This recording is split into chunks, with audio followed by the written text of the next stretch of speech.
more people know.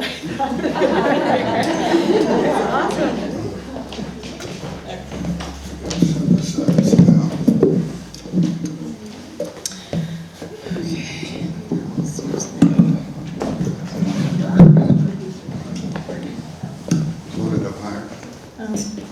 That's probably okay. Do you want it up? Yeah, a little bit. Okay. Thank you. Wow, it's loud. Okay, hey everybody. Thank you. Thanks so much. And Joan, thank you to Joan and Howard for inviting me, and I'm really excited to be here. I actually want to start with a poem by Joan, if that's okay. Sure. So this is actually, I don't know if you remember, this is how I met you, because I was searching for a poem about the solstice. Do you remember that? And I just Googled, like solstice poems, and it was like one of the first things that came up. So, and I thought it was beautiful, and so I emailed you, and I asked if I could read it at an event, and she said, sure, fine. So this is Winter Solstice, 1991. Black and white wear each other's clothes, and the darkest moment is that moment when the dark lets go. The thing to do, I guess, is love the darkness, knowing darkness also disappears, and trust the light, though it comes and goes, and makes no promises.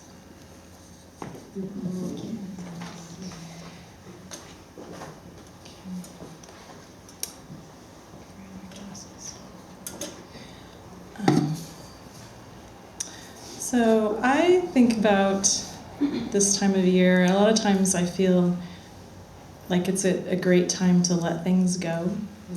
And not just things, but sort of old beliefs and habits, and just kind of start fresh for the new year. And so that's what this poem is about. It's called Ashes. She drags the vintage trunk down the steps. Leather handles pinch. Dust floats in foreign light. She lifts the latch, removes them one by one. Mold-flecked regret, moth-eaten habits. With coffee can and matches, she says goodbye in the chilly dawn. Flames devour the first fist of crumpled words. Farewell, swirling worry, tyranny of should. Smoke ribbons lift, release, quiet as an exhale.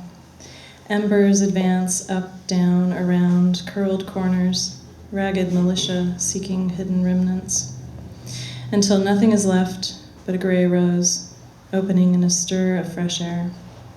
Sun, source of all burning, rises, spreads warmth on grass, hands, smile.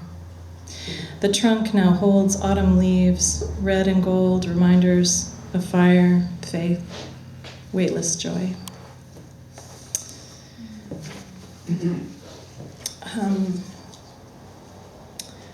So I've always been kind of fascinated with peripheral and liminal spaces. I think because it's a mysterious thing. There's something mysterious there in those spaces. That was kind of the impulse for this next poem. It's called Peripheral.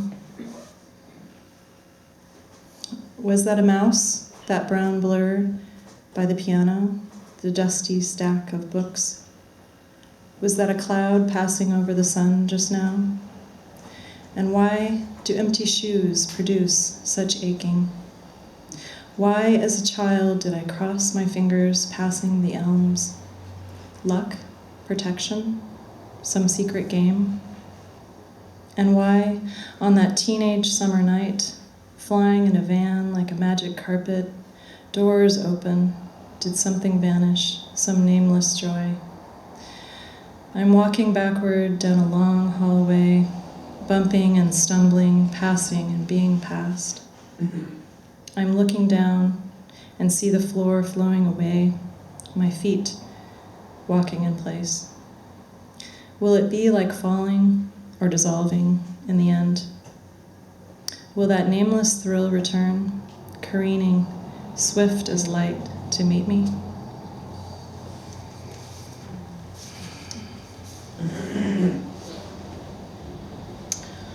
So my mom is 82, and she lives in Colorado, and I just recently got to see her. And you know, the older she gets, I find myself kind of feeling more nostalgic and thinking about memories, good memories of my childhood with her. And this is one of the stronger memories that I have with her, and it's called Patterns. I turn the pages, swing my feet. Sloped table at the back of the store holds thick pattern books. Simplicity, Butterick, McCall. A treasury of possibility. My mother hovers over the remnants, returns to check my progress. I show her the dress I want, and we choose fabric and matching notions. It's quiet as a church. I slide my hands between the soft bolts, snug rows of cotton pastels, paisley, calico. The afternoon unspools. No siblings or father, no TV chatter. My mother untethered for a few hours. In another pocket of time, the beige singer will purr as she feeds cloth to needle, adjusting the tension, the rhythm under her control. Here, my mother, the mother I knew before a procession of disappointments tracked sit through our home. Mother who baked animal-shaped cakes. Mother of storybooks, crayons, straight seams. Careful stitches couldn't hold.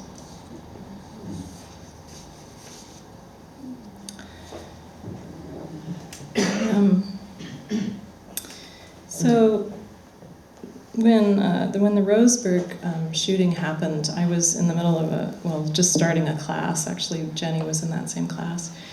And it was with Maxine, a wonderful class. And we, I think every one of us had wrote poems that week that touched on that event. And for me, it just, a couple of memories sort of emerged, and I had never written about these things that had happened to me before, so I wrote this. It's called Stories About Guns. Two men burst through the front door, ski masks, fake guns. What? I laugh. A prank? The driver's joking around? That is how young I am. That is how safe my world is. I am 16. Taking pizza orders by phone. They are shouting, "Get down, everyone on the ground, now." Though it's just the two of us, the skinny manager and me. Reality slaps me. Real guns. I'm on my stomach now. The cold linoleum smells like flour and pine sol. The manager gets pushed to the back. I hear him unlocking all the little drawers, all the one for each driver. Whatever you say, I'll do whatever you say. I lift my head, try to see. A dirty shoe presses down on my clean hair, just hard enough to make a point. They want money, not blood. Their fear is rough, electric. I can taste it in the back of my throat. Later, cops, questions. I work the next night and the next, after school, classes, books, daylight things. The drivers still play pranks. I don't even flinch at the door's sing-song bell. After Columbine became the opposite of a flower, less than 5 miles from our home, my spouse and I go. We don't want to, we must. I see a car-sized heap, bouquets, stuffed animals, candles, handwritten notes. Rachel's car, he says, as if we'd known her.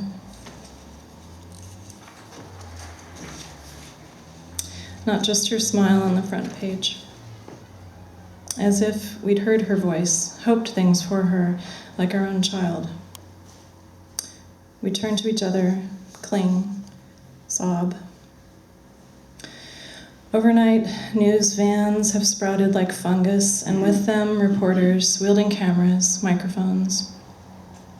A constant murmur floats around us. Our two bodies warmed, hold each other up. As night falls, bagpipes rise from a hill. Amazing grace. A gun is a tool, is a weapon, is a right, is an echo chamber. I dream it is not a car heaped with flowers, but a huge pile of guns.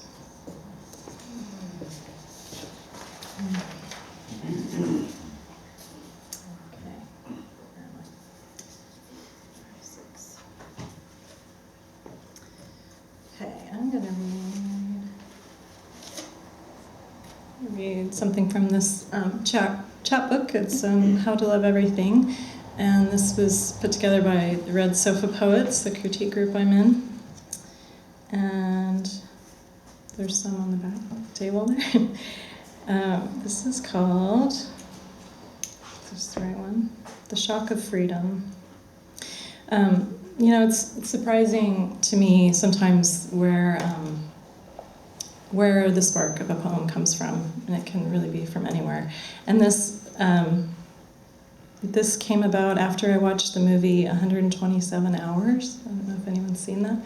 It was based on a true story of a man a mountain climber who he got trapped under a boulder, and it was his experience. Yeah. So I don't know. There was a scene in there that just stuck with me, in a really scary way. Shock of Freedom. Have you ever caught a fish? Have you ever caught a fish, then released it? Took the hook from its cold lip, its flat eye staring, skin iridescent. Did you notice, when you plunged it back into the water, how it paused before darting away? It is the same for a captured mouse, a caged bird with the door left open. The man who freed himself from a fallen rock, by cutting off his own arm. In each a pounding heart, a mind that needs a moment to register freedom. In that moment, time hangs like a snapshot.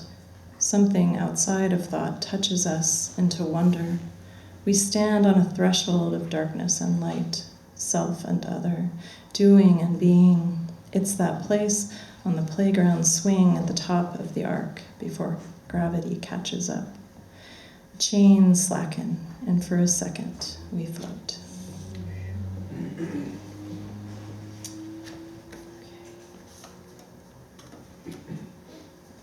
Weary of this thing. I think it's going to come crashing down. Sorry.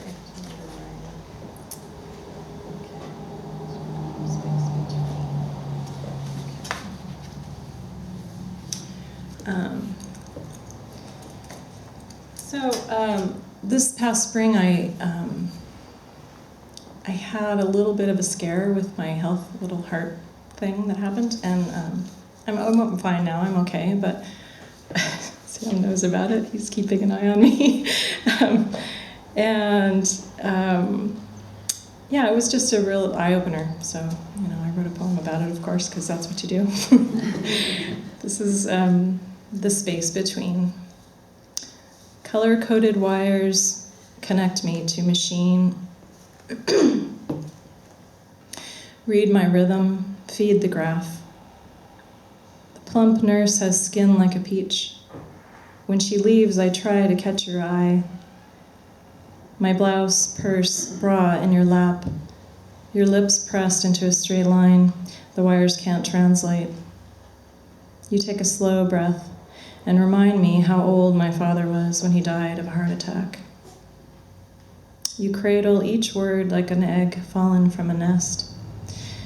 When you meet my eyes, the gravity knocks me down. The space between the numbers, his age, mine, 9 years and shrinking. I'm racing, running as if through honey, aching from the strain. I wake in sweat, taste of aspirin in my mouth. The clock ticks off seconds. They fall to the floor and disappear. Okay.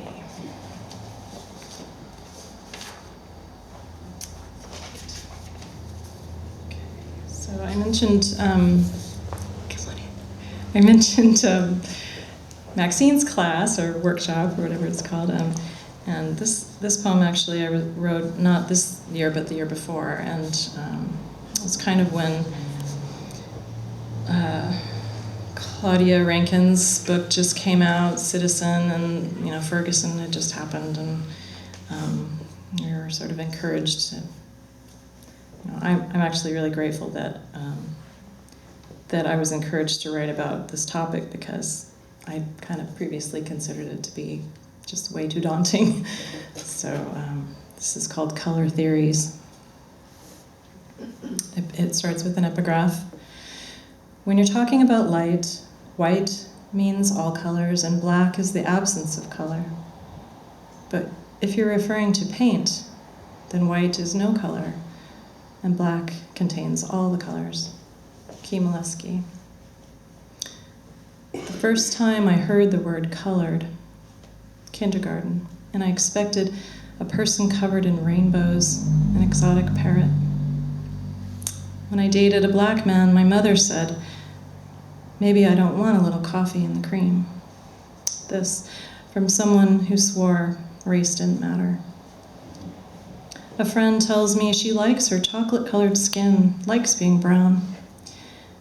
I don't say, "I like your skin too," although I do. I smile and change the subject. Can we peel back our skin for a minute? Talk about lungs or blood? Can our voices dance, sacred, not scared?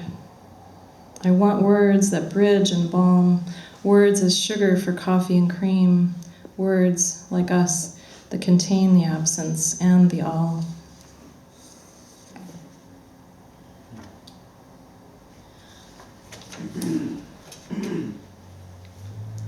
Okay, deep breath.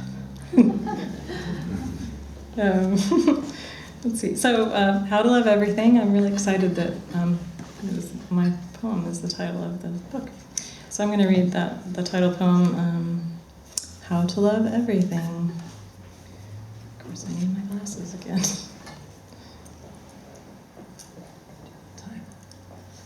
Okay.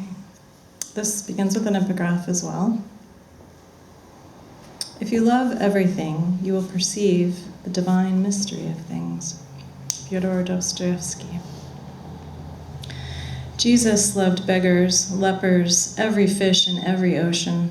Rumi welcomed all to his guest house. Even Billy Collins professed love for field mice and lavender soap. Judging and choosing wore you out, so you decided to love everything too, hoping some mythical jailer would drop his keys at your feet. It's not like that. You try, and the keys gleam just out of reach. What you perceive dizzies.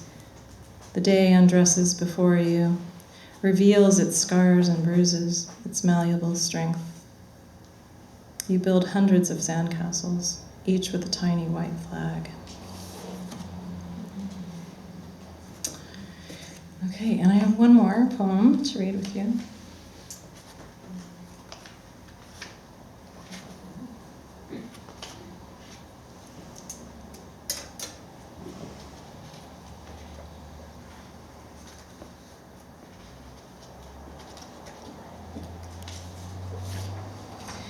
Okay, and this, I wrote this after the terrorist attacks in Paris and revised it a little bit after the San Bernardino shooting. And somebody that read this, and I don't think she's here, but she wrote she was critiquing and wrote, "This gives me hope for humanity." And to me, that was like the highest praise I could ever possibly get. So, if it does that for anyone else, I'm thrilled. Soft targets. Paris, Beirut, Baghdad, San Bernardino. Soft hearts, bellies full of dreams. How many were killed? I'm listening to Joni. Help me, I think I'm falling. A flash of last summer, fields of Queen Anne's lace, plate-sized blossoms tall as me. A guy on the corner holds a cardboard sign. I love you is all it says. A crow lands nearby, hops in a curious lopsided way.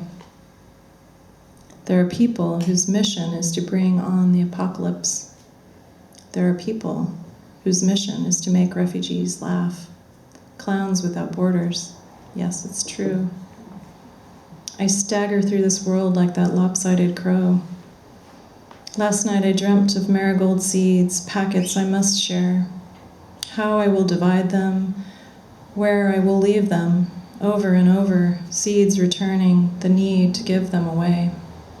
Driving home, I see something waving out a car window. A child's arm? No, closer I see. It's a dog's tail wagging, a flag for the country of happiness. Stoplights reflect on wet pavement. The rain makes little shrines everywhere.